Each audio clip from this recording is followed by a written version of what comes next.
¿Cómo estás, Ale? ¿Todo bien? Bien, Seba, muy bien. ¿Tranquilo? Tranquilo. ¿Cómo ves todas estas últimas novedades de ufología? Realmente cuando hablamos la semana pasada ni tenía en cuenta eso, pero viste que empezaron a aparecer más noticias y ¿qué está pasando? A ver, es una historia que podemos empezar a contar de muy diversas maneras, pero yo creo que lo que ocurrió fue, explotó de algún modo una inversión potente en guita, digamos, que hubo en el año, en el año 2014, 2015, hubo una operación económica, financiera, diría, porque hubo un ida y vuelta de guita, en donde un potentado, un tipo de muchísima plata, Robert Bigelow, apasionado por la investigación ovni, los extraterrestres, y convencido de que la Tierra está dominada por fuerzas cósmicas, convenció a un amigo, que es un senador, era un senador demócrata, Harry Reid, de crear dentro del Pentágono, o sea, utilizar su fuerza política dentro del Senado para crear un organismo dedicado al estudio de los ovnis, ¿no? ¿No existía hasta ese entonces nada? No había nada, y Bigelow estaba muy interesado en que el gobierno hiciera algo al respecto. Porque él tiene, además, es un tipo que tiene un genuino interés, ¿no? por el estudio de eso. ¿Tipo de qué edad, más o menos? No, es un tipo grande, ya 80 y pico, pero se lo ve muy bien. Lo decía más que nada para ver, situarlo generacionalmente, para ver qué atravesó. Sí, él atravesó, digamos, él es un empresario hotelero, durante muchos años hizo su fortuna, amasó su fortuna, es multimillonario, ¿no? En la hotelería, y terminó, digamos, dedicándose, a partir de su interés por los extraterrestres, a la industria aeroespacial. Él creó el Bigelow Aerospace, que era una empresa potente, terminó cerrando, digamos, pero era una empresa importante, civil, dedicada al desarrollo de ingeniería aeroespacial, y Bigelow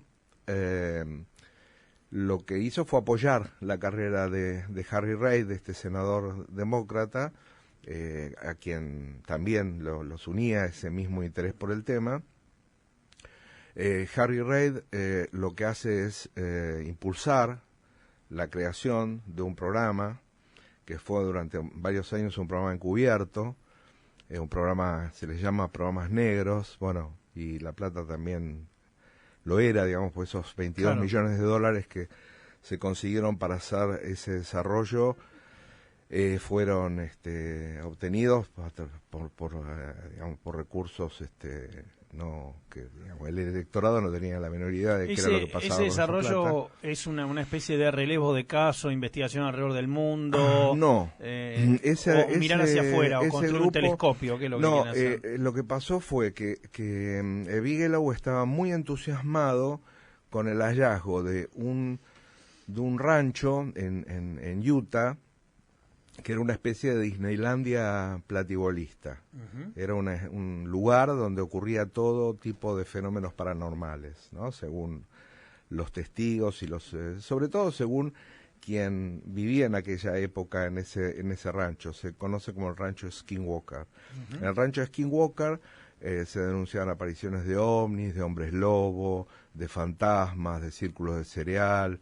Era como vos entrabas ahí, pasabas a otra dimensión. Era una especie de Stranger Things, ¿no? O sea, vos entrabas juntos, ahí, pero todo tipo de cosas. Todo tipo de cosas, y por supuesto Bigelow creía que todo eso ocurría realmente, y pensó que iba a ser una buena idea poner todos sus recursos al servicio de, como todo empresario no quería poner la plata a él, entonces lo que hizo fue convencerlo a Reid para que se consideran esos fondos aparecieron, finalmente Bigelow se convirtió en subcontratista del Congreso, o sea que de alguna manera su inversión volvió, digo, en la carrera de Reid, y la plata fue ahí. Bigelow ya había comprado ese rancho, ¿no? Que eran monedas para él. Entonces, en ese lugar a ese lugar se empezaron a acercar científicos digamos, amigos de Bigelow, científicos simpatizantes en la existencia de ovnis, digamos, o sea, personas obviamente abiertas a estas ideas y a la posibilidad de hacer descubrimientos importantes, investigando este tipo de informes. Y en el caso del rancho Skiwalker se presentaba también la posibilidad de hacer estudios físicos, por eso había muchos físicos en ese grupo, o 2 o 3 físicos, ¿no? Esa plata, entonces, en su inmensa mayoría fue, o una parte, digamos, yo no creo que haya, me parece que no llegó al $1.000.000, pero fue distribuida a una organización que se llama Mutual UFO Network, la MUFON, que es un organismo civil que en las últimas décadas prácticamente ha sobrevivido gracias a los aportes de Bigelow, porque bueno, antes de todo esto era como el principal donante. Y porque cíclicamente en Estados Unidos ocurre esto, ¿no? Que aparecen mecenas con mucha plata y con ganas de aportar para esto. Esta iniciativa se convierte en un programa de investigaciones de fenómenos aéreos no identificados dentro del Pentágono. Era un grupo integrado por una especie de camarilla, digamos, de personal de los servicios de inteligencia y científicos, en su mayoría, como lo tengo que reiterar, eran personas que no tenían un interés objetivo, digamos, con llegar. Todos querían llegar a la verdad, pero una verdad que coincidía mucho con sus expectativas, ¿no? Entonces eso tal vez fue el principio del fin de la seriedad científica de aquel grupo. Por eso no duró mucho. No se pudo corroborar nada. No duró, digamos, no, por supuesto que no, digamos, no pudieron corroborar nada, bueno, por supuesto que no, digamos, que hubiera estado buenísimo que se corroborara algo, ¿no? Pero no sucedió. Sí hubo varios informes que se produjeron sobre este rancho, que cuando en el 2017 el New York Times publica un artículo de Leslie King y Rudolf Blumenthal y otro autor que ahora no me acuerdo cómo se llama, en ese artículo se devela la intrigante historia del programa negro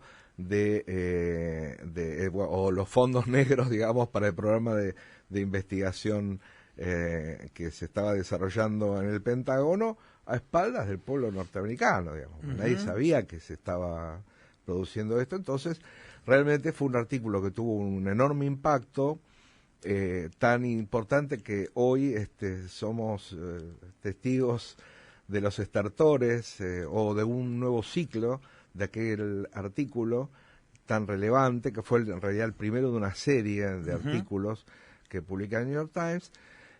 Por supuesto, claro, el New York Times publica esto confiando sobre todo en Blumenthal, que era parte de su staff. Leslie King era una ufóloga que escribe bien, digamos, y que ya tenía todo un historial, además de haber sido poco rigurosa, ¿no?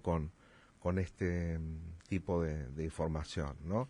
Varias veces le dio entidad a casos explosivos que resultaron ser fácilmente explicables, ¿no? Creo que estamos en una situación muy Pedro y el Lobo, que es, tantas veces vi posteado el fin del mundo la semana que viene, tantas veces vi, esta es la verdadera foto de un platillo volante, esta es la verdadera, que el día que me pongan la verdadera ya no le doy crédito a nada. Y el día que, digo, no, y creo que nadie, y también creo que hoy por hoy es la temática extraterrestre mucho menos, que impacte mucho menos en el común de la sociedad que la idea de multiverso o la idea cuántica, el desdoblamiento al que asistimos cotidianamente todos los días a través de la hiperconectividad. Quiero decir, para una persona que ya hoy se maneja como un producto, que tiene sus redes sociales, que entiende... ¿Vos sos periodista de hace cuánto? Y, qué sé yo, no sé. Yo tenía 19 años cuando entré a una redacción por primera vez, tengo 60. Listo, perfecto. Así que hay algo que tenés claro. 40 y algo. 40 y pico de años teniendo en claro que está la vida privada, la vida pública, lo que se publica, el off the record. Digo, para vos los desdoblamientos que tienen que ver con lo profesional son ontológicos. Lo entendiste el día 1. Había un espacio, un terreno, estaba el aire, estaba fuera del aire, estaba todo eso. Hace un tiempo esta parte, a José, a Rubén, a Marta, a Carlos, le regalaron, le dijeron, bueno, usted es Carlos, fue toda la vida Carlos, pero ahora puede ser, ahora esos chistes de la oficina los puedes hacer en un lugar y un montón de gente que no conoce le pueden parecer fantástico. Le dieron el revólver, pero no le dijeron, mirá que matan estas balas, hay que cargarlo así, esto es la recámara. Y eso es un problemón gigantesco, más grande que los extraterrestres, los fantasmas, cualquier cosa, que lleva a un trabajo de cada persona sobre sí. La gente se trata como un producto. No necesitamos un algoritmo que venga de una computadora. No necesitamos inteligencia artificial porque nuestra inteligencia ya... viene alguien, ¿no? Le recomienda a un director. No, bueno, porque tal cosa, están dando unas de Darío Argento. ¿Cuáles veo de Darío Argento? Dame las 3 mejores. Yo ya soy un algoritmo. Yo ya pregunto como algoritmo. Te traigo a vos. Chale, el libro quiero leer del tema extraterrestre. No quiero perder tiempo. No, ya acortame todos los caminos. Yo te trato... Este es un diálogo de algoritmo donde te planteo eso. Entonces hoy, las películas que sugieren o que hacen teoría de cuerdas para todo el mundo, o que tratan de, o el Stranger Things, el mundo al derecho y al revés, cualquier cosa, de algún modo, sorda, tiene que ver con a lo que asistimos, ¿no? Sí. Tengo un hijo, si no lo muestro no lo tuve. Las constataciones son digitales y virtuales, no reales. Lo que se piense de mí tiene más peso que lo que yo sea. Porque en un mundo donde ha desaparecido el dinero de nuestras manos, los tribunales son virtuales. Entonces, todo es capital simbólico. Porque la guita es capital simbólico. Sí. Entonces, digo, esa desmaterialización, siendo seres finitos nosotros, táctiles, digo, un bebé le puede dar de comer, no lo abraza a nadie y se muere. Entonces, digo, me parece que los grandes problemas que tenemos, yo creo que el día va con el extraterrestre vamos a decir, mira, hermano, con los quilombos que tenemos, un saludo, ¿te gusta el planeta? Llévatelo, o qué nos podés dar. Pero me parece que también ha habido momentos, ¿no? Fechados, sobre todo en literatura, poética, cultura popular, donde ha pegado de un modo más fuerte, como fue la guerra atómica, como fue, qué sé yo, la paranoia soviética. Entonces, a un momento había ideas, digo, no tenía sentido los invasores en la Guerra Fría, que exista la idea de los invasores. Hoy decís, me parece eso, digamos, porque saca, ¿no? Alguien dijo en el Congreso de los Estados Unidos que jura que vio no sé a quién. Y no sé, digo... Sí. Está muy bien tu reflexión porque yo no sé a cuánta gente realmente le importa demasiado esto. Claro. Sí. Yo pienso que la inmensa mayoría de la gente pasa de largo, digamos. Sobre todo por esta anestesia que produce la naturalización, ¿no? Porque es parte del espectáculo. Todas las semanas leo que es el fin del mundo del mes que viene, que viene un meteoro de frente, lo leo todas las semanas. Entonces nos invaden los marcianos. Bueno, contame algo nuevo. El dólar se fue a 600, papi. Claro. Traen dólares. Contame algo que me rinda, algo que me sirva. Pero ahora, yendo a la vida extraterrestre y demás, la cuenta de Carl Sagan, ¿no? La cuenta, la que se repite como un señalador de la cuenta de si los planetas son tantos, ¿no? ¿Es una idea poética y humanística o tiene asidero? ¿O es una idea...? Bueno, más que, digamos, cuando se hizo aquella cuenta, ¿no? de civilizaciones inteligentes... Regla de 3 simples, tantos planetas. Donde digamos, cuántas civilizaciones podría existir en en el universo o en la galaxia, en nuestra galaxia o en el universo conocido. Esas cuentas han cambiado mucho desde que empezaron a descubrirse exoplanetas, ¿no? Claro. Porque en aquella época en la que se hizo esa fórmula, todavía no habían empezado a ser verificados, ¿no? Los exoplanetas, que son estrellas lejanas donde efectivamente descubrimos la existencia cierta de sistemas planetarios. Sí. Entonces, al tener esa constatación y al tener digamos, números más finos, uno puede decir, el problema es que siguen estando muy lejos, ¿no? Claro. Entonces, la hipótesis extraterrestre siempre tiene la enorme debilidad, la hipótesis extraterrestre en términos de populares, de conocimiento popular, sí. De que somos visitados y demás, tiene la enorme flaqueza de no tener, digamos, casi chances, una civilización de enviar un aparato que sobreviva cientos de miles de años para llegar a un punto en donde ¿qué va a hacer? ¿Va a asustar a un agricultor o va a aterrorizar a un conductor de un coche? Sí, claro. ¿O va a tener un encuentro cercano donde le va a decir venimos en son de paz? Sí. Todo eso ha perdido bastante fuerza.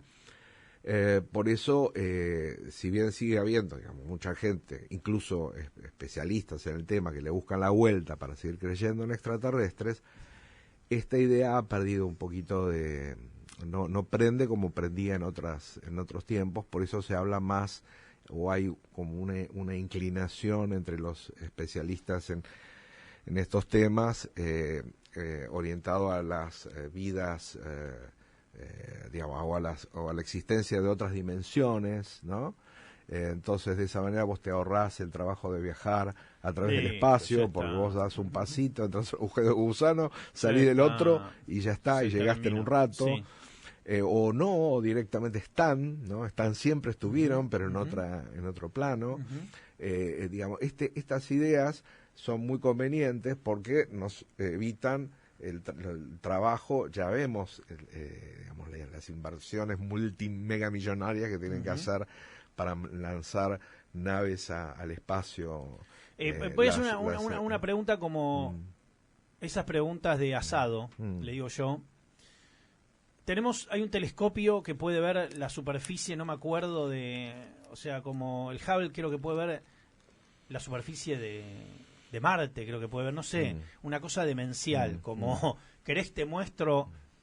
¿Por qué no apunta a la Luna las coordenadas donde bajaron los extraterrestres y me muestran el monolito, la bandera, el Humvee, las estaciones que dejaron? Si saben todo, ¿no? ¿Por qué no me lo muestran? Tengo una foto. Pero mirá que vos decís por la teoría. No por la teoría, porque quiero ver la foto. Quiero ver la foto en HD.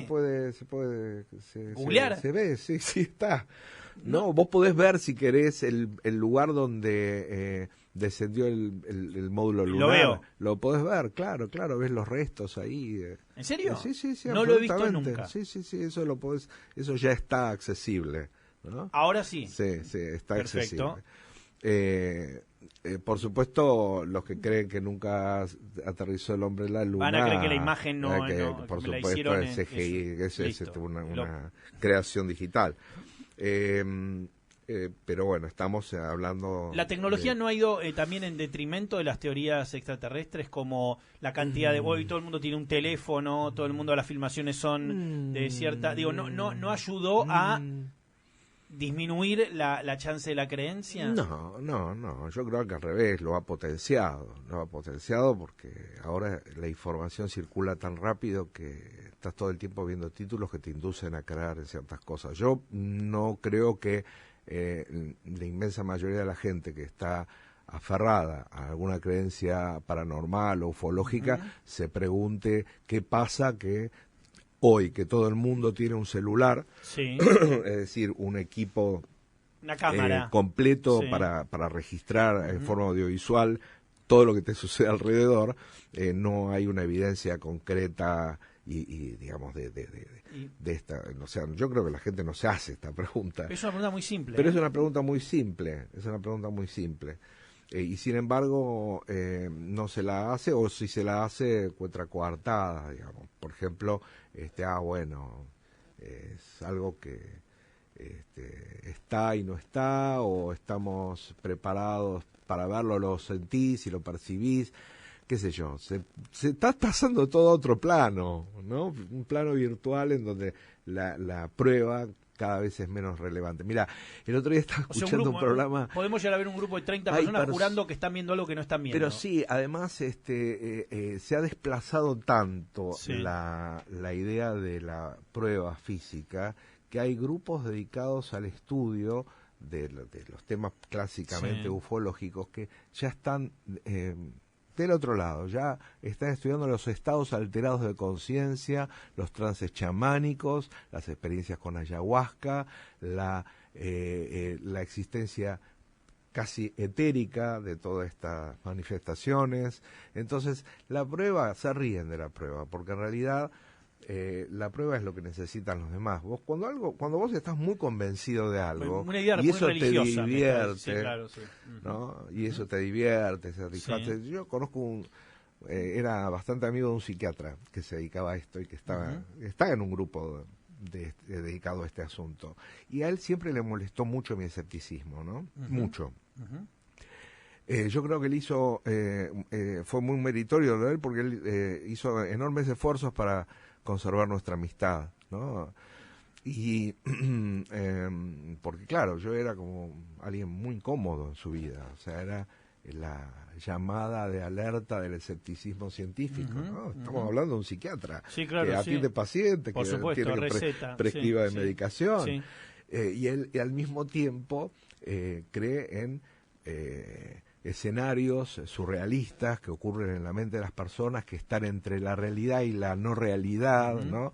Es un límite bastante delicado, porque vos podés llegar a pensar que un esquizofrénico en realidad no es un enfermo, no es una persona que tiene una condición que se puede mejorar, sino alguien que tiene una capacidad para ver otros mundos. Un superdotado. ¿No? O sea, es complicado, es bastante complicado ese lugar. Por eso es incómodo encontrarse con hombre mirando al sudeste, ¿no era así? Sí. Sí. Bueno, ya era. Pero un poco así la idea. Era un poco así la idea. Donde no sabíamos si estaba loco, si Rantés era un viajero de otra dimensión o si era uno que... Sigue abierto. Sí. Entonces estaba llegando a un punto... esta anécdota de este ex amigo, ¿no? Porque terminamos alejados. Un día me dice, mira, Ale, no rompas las pelotas. A mí me gusta creer en esto, a mí me divierte. Pero habíamos empezado por ahí. Listo. ¿Cuál es el problema? Y si pero sé feliz, digamos. Claro, si me decís eso, nos ahorramos 500 discusiones. Pero además yo no tengo nada que discutir, soy periodista, a mí me interesa escuchar. Es más, yo lo he escuchado fascinado, o sea, yo creo que he sido una de las orejas más atentas de sus historias y de sus aventuras, así de las suyas y la de muchísima otra gente que me ha contado experiencias realmente alucinantes y que a mí me apasionan, porque a diferencia de lo que algunos me han dicho alguna vez, que soy un desencantado de estos asuntos, en realidad soy un reencantado, porque yo hubiese podido perder el interés por estos temas a los 20 años, ¿no? Cuando empecé a encontrarme con el escepticismo científico, empezar a buscar la evidencia y que esa evidencia no aparecía.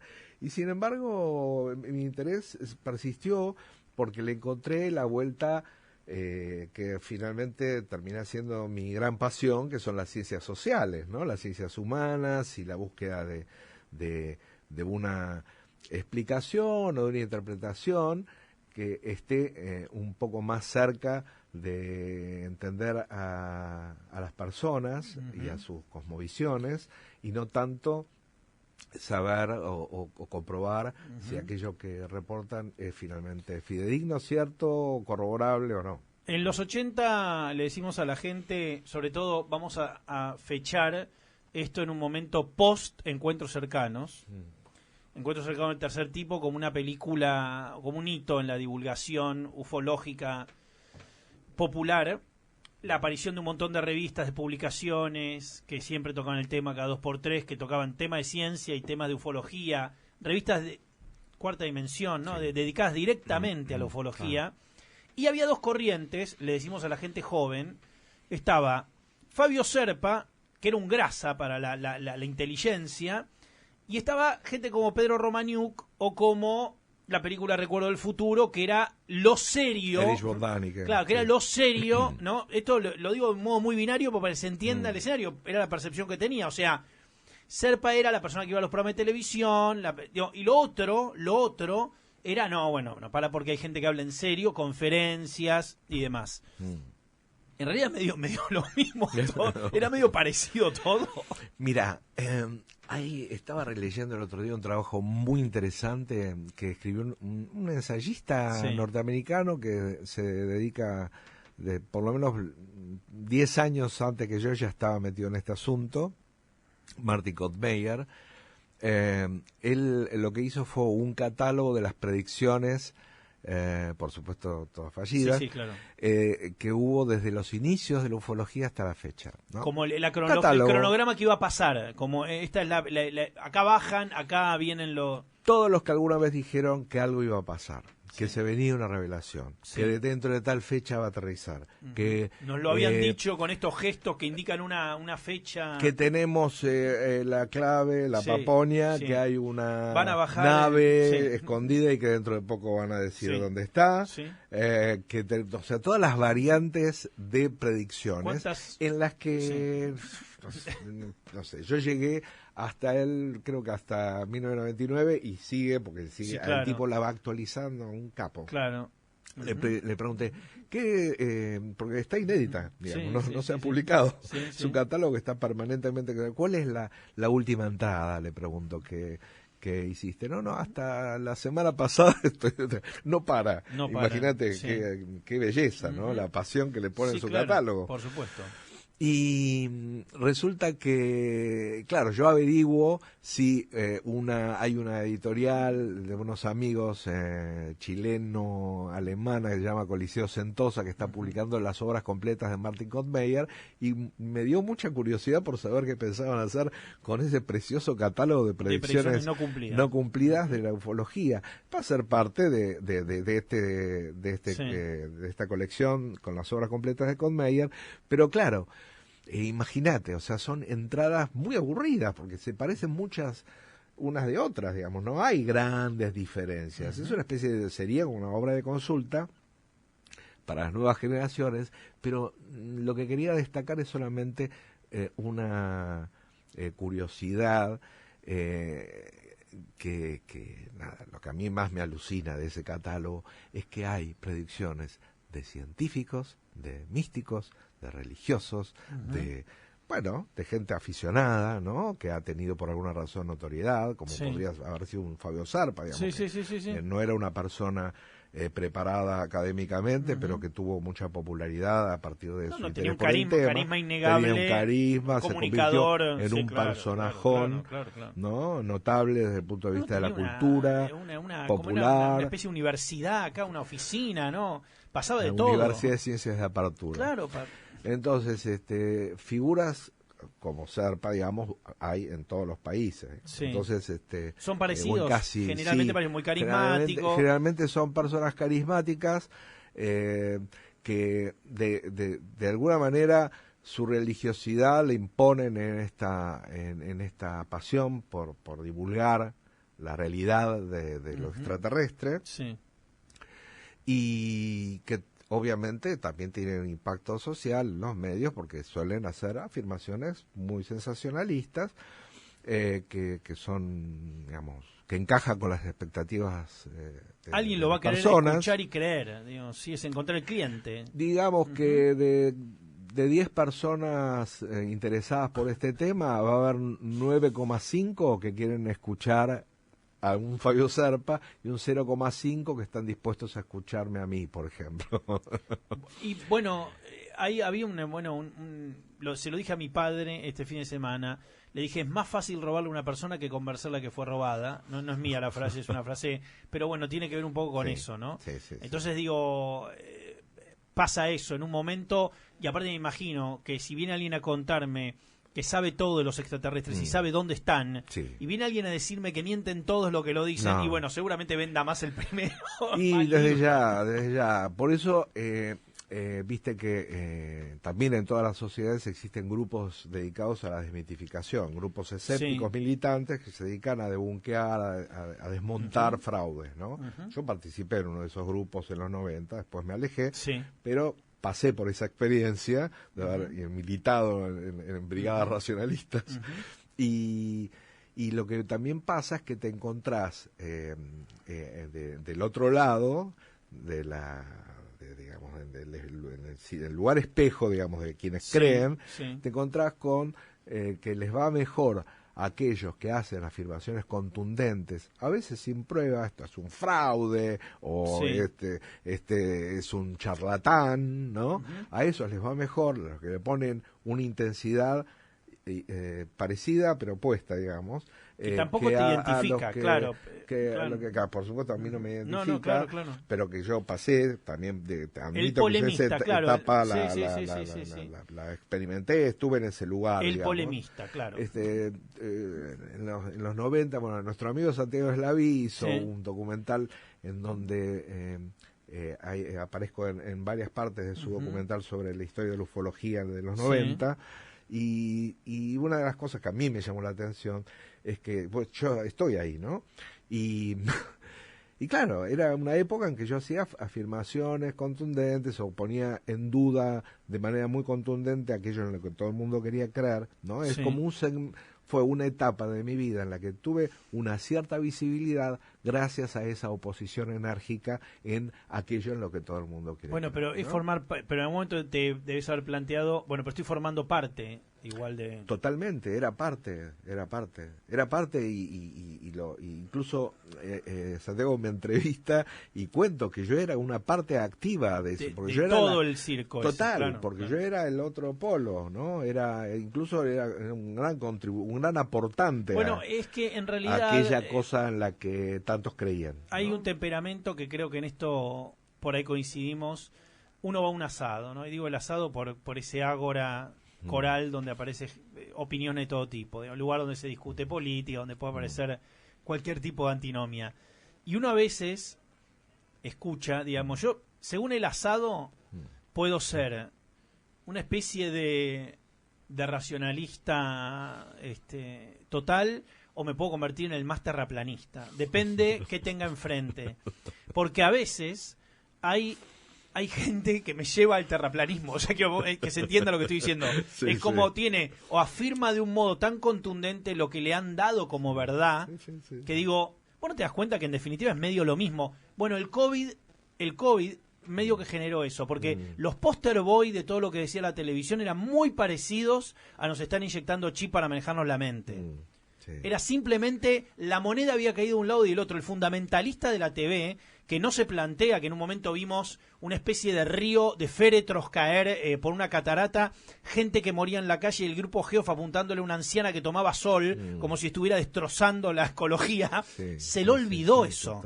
Total. Se lo olvidó, ¿eh? Se olvidó que persiguieron un surfer que iba a visitar a la mamá en Necochea como si fuera alguien que lleva belévola en las manos. Digo... Entonces, yo no puedo negar que vi eso y que vi un tratamiento mediático que era demencial. Fue un tratamiento mediático. Preparamos Tecnópolis para una cantidad de... Es que va a morir media humanidad y no nos va a dar abasto Chacarita. Dale, no nos olvidemos que... No, desde ya. Sí, fue una... A ver, no podemos jugar No, yo estuve tranquilo, me puse el barbijo y hice las cosas... Dale. No, totalmente. O sea, yo pienso que la realidad le dio la razón, como la realidad, digamos, aquello lo cual le llamamos realidad. Que es una serie de convenciones que convenimos la mayoría. Le daba de alguna manera lo que veíamos en los medios, lo que se comentaba, el paisaje urbano, le daba la razón, digamos, a aquellos que elucubraban teorías conspirativas, ¿no? Entonces, por eso era tan difícil, abrir un camino racional. Intermedio de incertidumbre donde, mira, claro, mucho no se sabe y mucho no sabe nadie. Sí. Porque yo fui siempre el otro. Hubo asados y reuniones donde yo parecía un terraplanista antivacuna y otro donde parecía, no sé, Pedro Can, ¿me entendés? Digo, nunca era alguien que era lo que yo quería decir. Miren, no sé mucho, pero hay cosas.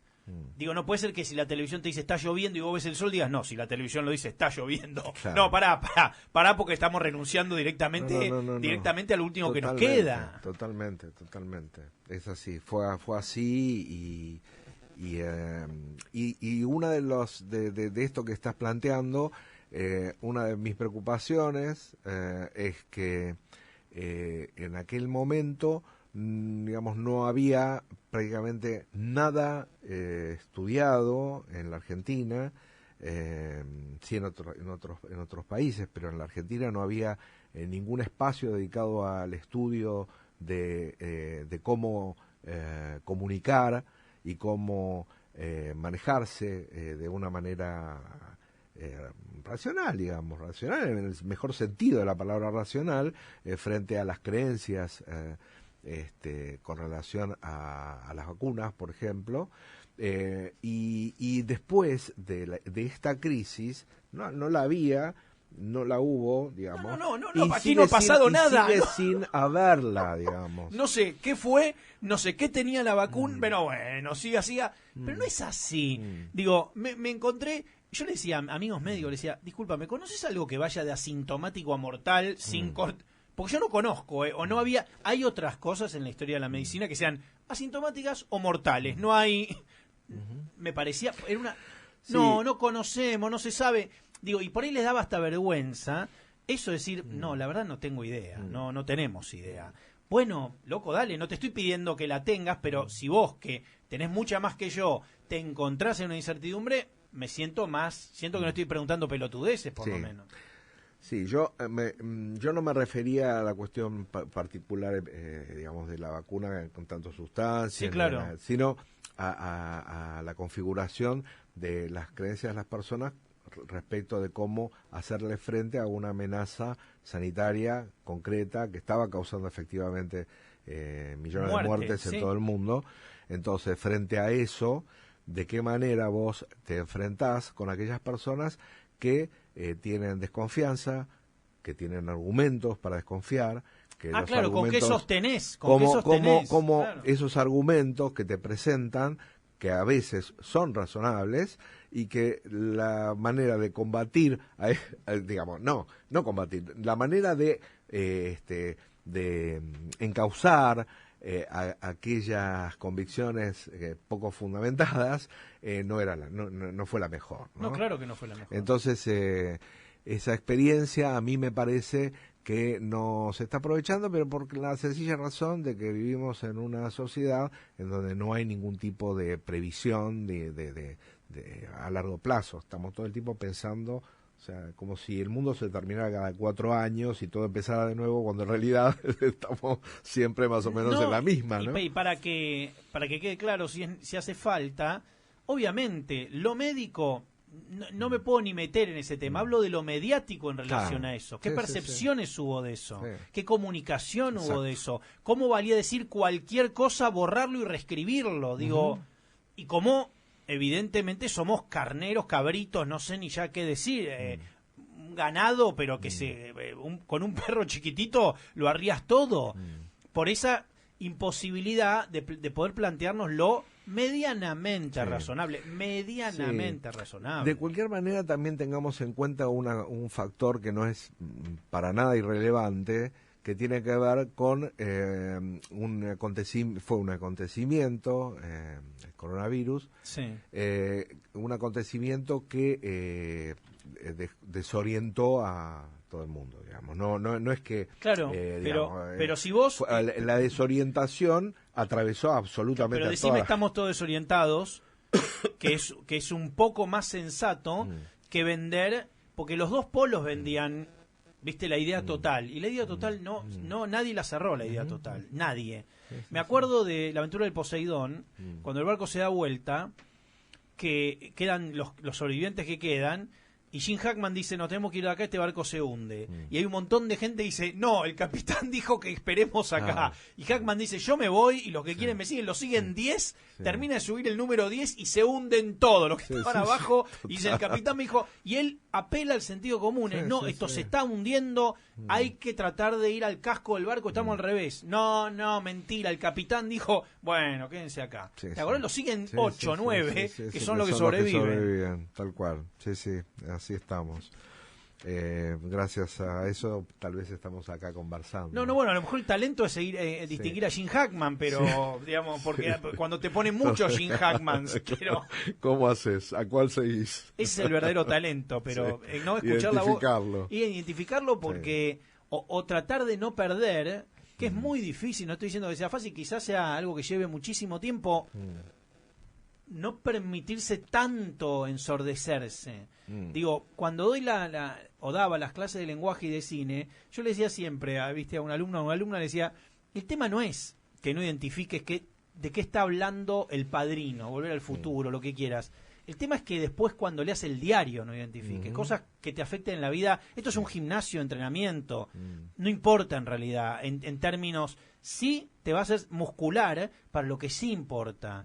Si dieran lenguaje cinematográfico en el colegio primario, a la par de la alfabetización, te dan anticuerpos para que vos distingas discurso, montaje, cómo se construye lo que lees, cómo te construyo imágenes. Digo, la idea de cómo puedo darte a entender ideas o inducirte a que sientas o creas algo. Es como, estos trucos de magia sí vale la pena saber cómo funcionan. Para la vida, para escuchar a Jim Hackman en el momento correcto, no para ver si Hitchcock tal cosa. Digo, son gimnasios para eso. Sí.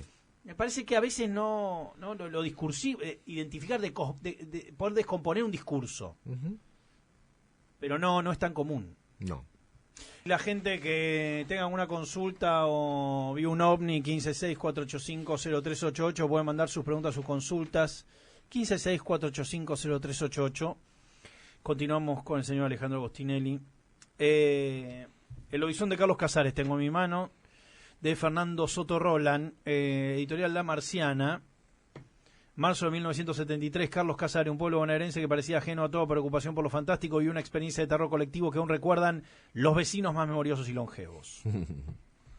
Que apareció un chico, apareció un lobizón. Es una historia que ocurrió hace 50 años y durante la pandemia, mi querido amigo, el historiador Fernando Soto Roland, recordó una historia de su infancia, de cuando vivía en una población muy cercana a Carlos Casares, y se dijo, ¿qué habrá sido de aquello? ¿Qué quedará de aquello? ¿No? Se puso a googlear y prácticamente no había información. Entonces empezó a hacer llamados, habló en algunas maestras, a gente de la zona que recordaba, algunos le dio, algunos no, pero eso fue un tema que fue cubierto por un diario local. Bueno, se fue a la Biblioteca Nacional, encontró la colección de aquellos diarios que ni siquiera existían en Carlos Casares. Que ni siquiera tenía el propio diario, digamos, porque 50 años pasaron y no se quedaron con ese archivo. Y encontró, digamos, toda la cobertura de estos eventos, de la aparición del lobizón, que empezó siendo un fantasma, terminó convirtiéndose en lobizón y al final parecía que era medio extraterrestre. O sea que vivió como fue toda una transmutación. Pero básicamente el pánico durante esas 2 semanas en Carlos Casares, que estaba atravesando una tremenda inundación, eclipsó a las elecciones nacionales. Esto fue en marzo del 73. Y sí, o sea, el recuerdo que tiene la gente de aquella época, fuimos a presentar el libro a Casares y nos encontramos con muchos vecinos longevos y memoriosos que nos contaron aquella experiencia, no la pasaron nada bien, tuvieron mucho miedo, y bueno, y de hecho sobreviven también relatos de personas que afirman haber visto, ¿no?, a esta criatura. Así que lo grandioso... Que nunca se supo quién fue, nunca se supo nada. Digamos, sí se supieron algunas cosas, ¿no?, que son las que revela Fernando Soto Roldán en el libro, que son muy interesantes, pero lo que no se supo, digamos, no se dio nunca con el lobizón, digamos. Sí, claro. El final de la historia, entendemos por qué, digamos, hay un punto final ahí que tiene que ver con un valiente que decide pegarle un tiro. Uh-huh. Entonces, en la memoria popular queda esta idea de que, bueno, que finalmente alguien lo mató, ¿no? Uh-huh. Pero el cuerpo nunca apareció y tampoco...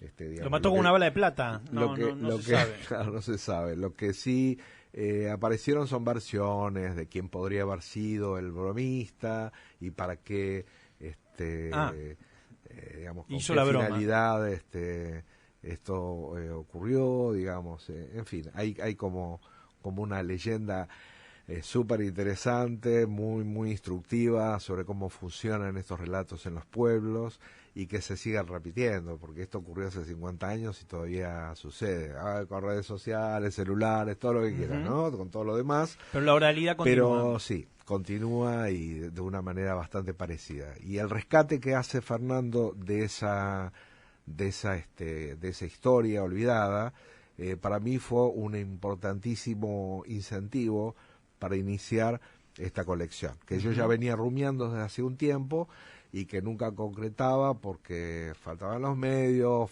no tenía ganas de hacerlo destinada solo. a esto, a casos de emblemáticos de zonas. Mira, la colección La Marciana está orientada a contar historias extrañas desde un punto de vista de las ciencias sociales, de la historia, de la antropología, de la sociología, pero también del arte, del pensamiento crítico, digamos, está abierta a, digamos, de aquí en adelante. El cronograma está bastante surtido, digamos, no van a ser siempre historias del estilo de Lobizón. Lo que me gustó, para empezar, del Lobizón, es que encarna un poco el estilo de investigación periodística que, naturalmente, escrita por un historiador, con la precisión del historiador, tiene como otra envergadura, ¿no? Y la verdad es que para mí, digamos, siempre me resultó, siempre para mí tuvo sabor a poco el periodismo que se ejerce habitualmente, que no es consciente de que, digamos, era la fuente de los historiadores del futuro y que requiere de mayor rigor, y que ese mayor rigor tiene que, digamos, no le tiene que hacer asco a nada, tiene que ser riguroso, incluso cuando investigamos la historia de las apariciones de un lobizón, ¿no? Sí, claro. Pero por supuesto, esto no es percibido así por la inmensa mayoría de los medios que utiliza estos temas de una manera sumamente discrecionaria. O sea, José César. Busca clic, ¿no? José César. Claro, busca clic. O sea, no, pero estas pelotudeces sirven para traer clics. No, ¿para qué vamos a mandar un tipo ahí a investigar? No tiene ningún sentido. Sí, ¿no? claro. Eso se perdió en una época, así ocurría, ¿no? Uno iba a hacer la crónica, ¿no? Me acuerdo, bueno, José Ser hizo, no sé, toda una semana, creo, de aire con un pozo, que era la de la Casa de la Plata, y todo eso. Sí, o la hamaca que se movía sola. Claro, esos casos en donde el rating, el llegaba noticiero y no le terminaba. O sea, José de Ser llegaba, no encontraba nada, entonces lo producía directamente. Producía. O sea, sí, producía el evento, ¿no? O sea, si no tenés nada, flaco, volvé con algo, ¿no? Y volvía, y le iba muy bien, reventaba el rating. Sí. Nada, un pozo. Él iba, y era un muy buen, sin embargo, era un buen entrevistador. Claro. Era un buen entrevistador. Pero claro, cuando no se encontraba con nadie a quien entrevistar, buscaba tenía un productor, al camarógrafo también, y los hacía trabajar para poder armar la escena, ¿no? ¿Por qué eso que hablamos a corriente de Romagnoli, Recuerdo del Futuro y todo lo demás, se propició tanto ahí en los 80? ¿Qué público había? ¿Por qué triunfó? No, bueno, los 80 fueron... Yo tengo la sensación de que el estreno de Encuentros Cercanos del Tercer Tipo empujó todo ahí. Fue un gran catalizador del interés. Yo recuerdo claramente que fue una época, bueno, era en esa época yo tenía, no sé, 17 años, ¿no? Más o menos. Pero era de gente canchera, y eso yo quiero estaba decir, ¿no? muy involucrado en la investigación de ovnis en esa época. Sí. Y tengo una perspectiva así de que éramos, si bien no éramos muchos los que nos interesábamos por el tema, había una movida así que empezaba a crecer, ¿no? O sea, había una federación que organizaba eventos, congresos anuales, había la FAESE, la Federación Argentina para el Estudio de la Ciencia Extraterrestre, auspiciada ideológicamente por Pedro Romagnuk, Claro. pero no era parte activa, digamos, pero sí estaba un poco el espíritu de Romagnuk en esos encuentros. Había muchos grupos dedicados a la recopilación de casos, ¿no? Algo que se ha ido perdiendo, se ha ido convirtiendo en algo distinto, ¿no? Hoy ya ese romanticismo de ir a entrevistar testigos se ha ido perdiendo, pero aún persisten grupos del estilo de los que había en los 80, y también a un nivel un poco más macro, digamos, esto se reproduce en el enorme interés que tiene la gente en documentales, en series, en todo lo que es ficción, ¿no? Hay como un La otra vez estaba leyendo de Las Luces de Phoenix, ¿cómo se llama? Sí, Las Luces de Phoenix. Las Luces de Phoenix, que bueno, que terminó un político hablando en televisión, Sí, digo. sí. Es una especie de Uritorco, digamos, una especie de... Bueno, ellos en Estados Unidos hay varios puntos, le llaman hotpots, varios puntos calientes en donde se supone que ahí ocurre una mayor actividad ufológica que prospera y se reproduce a lo largo del tiempo cuando hay gente interesada en armar un negocio ahí, ¿no? Si no persiste. Por lo mismo, digamos, o es una zona con pocos atractivos, entonces ayuda a atraer al turismo. Entonces, lo que llaman los roadside attraction, todos los pueblos tienen algo tienen que tener el enano algo más grande del mundo, las plazas de sabana, algo hay que tener. Y cuando no tenés nada, es eso. Sí, por ejemplo, en Carlos Casares, el lobizón. Fernando, cuando estuvimos allá, dijo: ustedes deberían, en lugar de esconder el lobizón, porque en la municipalidad no nos dieron ni bola, tendrían que hacer la fiesta del lobizón, ¿no? Claro, bueno, pero pasó lo mismo con el abuelito, con Nessie. Sí. Digo, igualmente tendría un poco más de sentido pensar que hay porque en el fondo o en aguas heladas puede llegar a aparecer un par de bichos que sean medio raros. Nada, no, tampoco es tan raro eso. Tendrías que entrevistarlo un día a Magrio. Magrio está investigando, Mario González. Sí. Que es un artista multifacético, escritor y un tipo muy talentoso, animador, amigo de nuestro común amigo Slaví, que está trabajando en una investigación sobre el abuelito y el Loch Ness y el monstruo. Sería el mismo animal, o sea, las descripciones son las mismas. Es el mismo animal que va apareciendo en distintos lados, no importa su profundidad. Claro. No importa su profundidad. Convengamos que no importa tampoco que nunca se hayan reproducido. Siempre están. La foto de Nessie igual, está esa foto, viste, que es la clásica, blanco y negro, que se ve algo, que sea una especie de... Sí, son como representaciones que funcionan o no de acuerdo al interés de la gente, digamos, y también de acuerdo a la compañía económica. Retomamos un poco lo que empezamos diciendo de los eventos actuales de los Estados Unidos con la ufología, que todo empezó, esto que estamos viviendo ahora, en el fondo empezó porque hubo un capitalista que puso plata porque estaba muy motivado. ¿Le conviene a alguien que existan los extraterrestres? No que existan en este sentido, en el sentido de especulación, sino en el sentido real. Sí. ¿Conviene a alguien? Que le conviene, bueno, le conviene, digamos, le conviene en términos de uno se pasa la vida comprando bienes simbólicos, ¿no? Por supuesto. Y yo pienso que es parte de ese negocio, del negocio simbólico, del crear. Vos querés crear, necesitas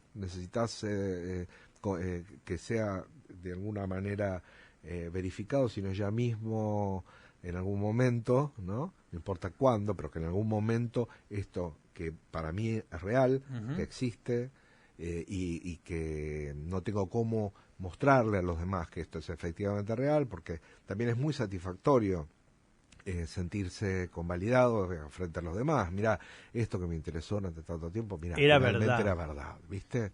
Entonces, esa atención lleva, no solamente es una satisfacción de tipo individual, digamos, por lo cual vos podés aportar, ¿no? Y me conviene aportar para obtener ese rédito, sino a nivel social también funciona, porque vos estás también tratando de que otras personas descubran esto que lo que vos crees y que es tan importante para la humanidad y para un mundo feliz. Gracias por haber venido, Vale. No, por favor. Una alegría, estamos esperando tu libro cuando salga reeditado. ¿Hay que mandar un saludo a alguien? No, solamente invitar a Factor el Blog, a los que están interesados en seguir la producción. No estoy hablando de la mía solamente, sino de muchos amigos que colaboran con los proyectos en los que ando. Factor el Blog publicó, si bien es un blog, invito permanentemente a gente que esté interesada por estos temas a colaborar. También selecciono material que me parece importante divulgar y difundir, y que hacerlo accesible a otras personas interesadas en estos temas. Y bueno, y iremos también construyendo el Centro de Investigaciones Fantásticas, que es un viejo proyecto que va a permitir difundir e investigar y debatir sobre estos temas para también a aquellas personas que estén interesadas por las anomalías culturales, los enigmas, los misterios que a lo mejor no lo son tanto, pero que nos permiten indagar en otras direcciones. Y por supuesto, claro, la Marciana, que es el primer producto del CIFE, del Centro de Investigaciones Fantásticas, que bueno, que es una idea, digamos, que me da mucho gusto poder compartir ahora con vos, que lo puedas leer y si te gusta, en todo caso ya me vas a comentar si te gusta el proyecto. No hay ningún otro proyecto parecido en América Latina, digamos, no hay nada, o sea, no hay una colección especializada. Esto arranca, pero bueno, ya tenemos por lo menos 8 libros listos o en marcha. A medida que vamos reuniendo los fondos, vamos saliendo, y vamos a tratar de ir ajustándonos a una periodicidad cuatrimestral. En fin, me faltaba intentar este camino del libro que si no hubiese sido por mi gran amigo Darío Labia, que fue quien me animó y me empujó y me dijo hagámoslo, no se hubiera concretado. Labia es el editor de Cineficción, un personaje adorable, es de esos amigos a quienes a todo el mundo le recomiendo tener, y bueno, y obviamente los autores que confían en el proyecto, ¿no? Así que bueno, muchas gracias por el espacio. No, por favor.